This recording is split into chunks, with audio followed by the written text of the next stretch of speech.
Hello, my name is Robert Laws, and welcome back to my gun bench. This is week 8 assignment. All right, reflecting your interactions with your fellow classmates and your instructor throughout the course, please share insights you've gained in your interactions. The biggest insight I could gain is patience.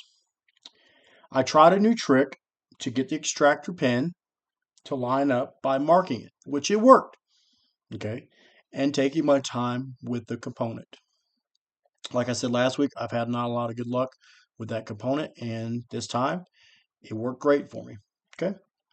Comparing the guidance that you've received in this course offered by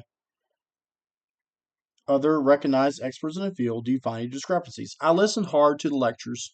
I looked at the material closely, and I couldn't see anything that honestly stood out.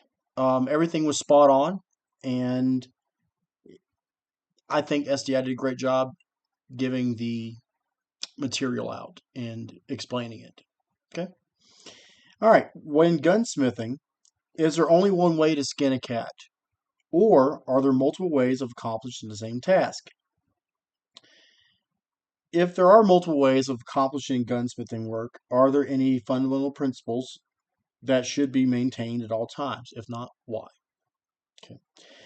There are several ways to do the job, but ultimately there's a one way which is the right way, another way which is the wrong way.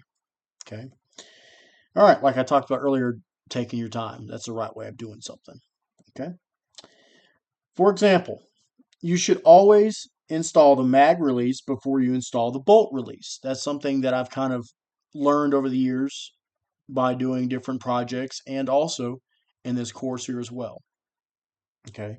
If you listen to Caleb from Brownells, he said it in one of his videos, which is very interesting. Okay. All right. If you install those two out of order, you're going to have to fight the other component. Okay. And you might mar the material or mess it up. So don't do that. Okay. All right.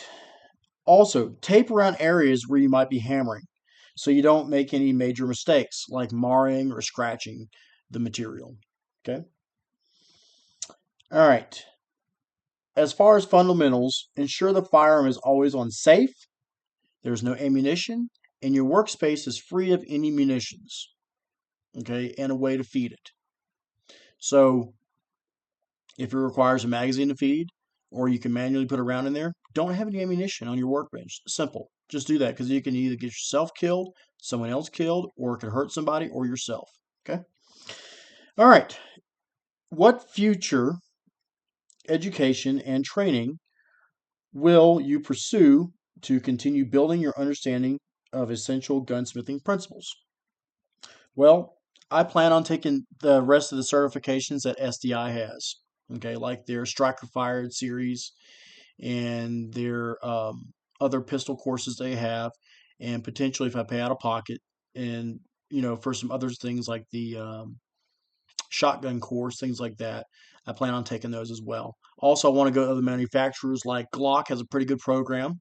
They'll put you through. They can certify you to work on their stuff, and I want to take that as well.